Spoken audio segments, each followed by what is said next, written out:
गुरु गोबिंद सिंह जी, माता गुजरी जी और छोटे साहिबजादों का बलिदान। चमकौर के युद्ध के बाद का समय था।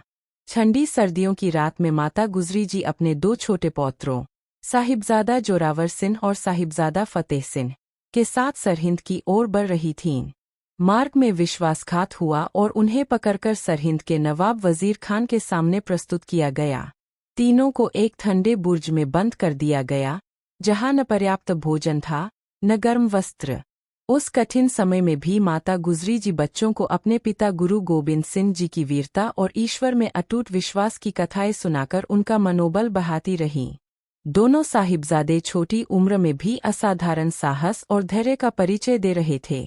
कुछ दिनों बाद साहिबजादों को दरबार में लाया गया।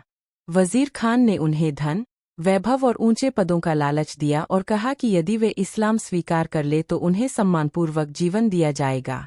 छोटे साहिबजादों ने निर्भीक स्वर में उत्तर दिया कि वे अपने गुरु पिता के धर्म और सिख मर्यादा को कभी नहीं छोड़ेंगे।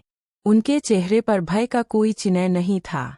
यह देखकर दरबार में उपस्थित लोग भी स्तब्ध रह गए। क्रोधित होकर वजीर खान ने उन्हें जिंदा दीवार में चिनवाने का आदेश दे दिया। जब दीवार ऊपर उठने लगी, तब भी दोनों बालकों के मुख से वाहेगुरु का नाम ही निकल रहा था। जब यह समाचार माता गुजरी जी तक पहुंचा, तो उन्होंने शोक नहीं, बल्कि गुरु की इच्छा मानकर ईश्वर का धन्यवाद किया और उसी बुर्ज में अपने प्राण त्याग दिए। यह साथ ही सिख इतिहास का सबसे करुण और गौरवशाली अध्याय है।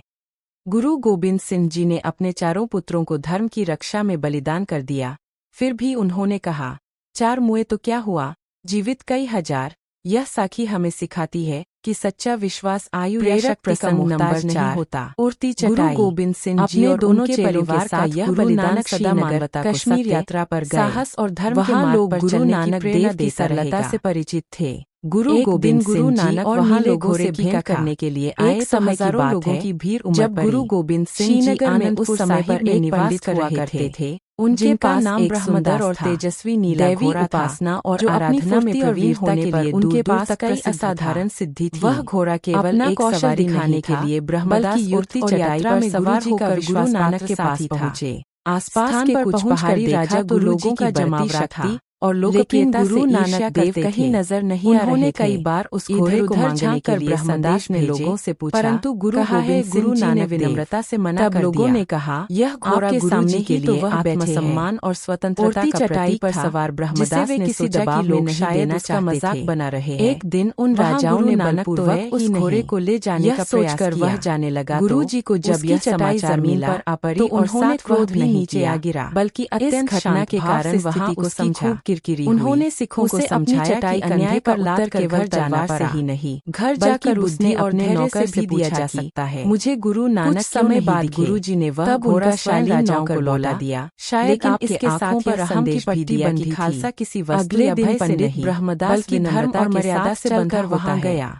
उसने देखा राजाओं के अहंकार को तोड़ने वाला था और उन्होंने गुरु जी की महानता को सत्संग कर रहे थे। इस साखी से यह शिक्षा मिलती है कि गुरु गोबिंद सिंह जी केवल महान गुरु नानक से सवाल बल्कि उच्च कोटि के मार्गदर्शक कर आया था। उन्होंने सिखों को सिखाया कि शक्ति का सही अर्थ गुरु नानक अधिकार जमाना नहीं, इतने अंधकार में भला अहंकार पर विजय पाना है। यह सुनकर ब्रह्मदास की यह साखी हमें बताती है कि सच्ची वीरता के उजाले में आया विवेक और आत्मसम्मान के आसमान में तो चमकता सूरज मौजूद था। गुरु गोबिंद सिंह जी का जीवन प्रत्येक परिस्थिति गुरु नानक ने कहा, संयम और साहस के मार्ग पर चलने की प्रेरणा देता है। अपने ज्ञान और आकाश में उड़ने की सिद्धि के कारण तुम खुद को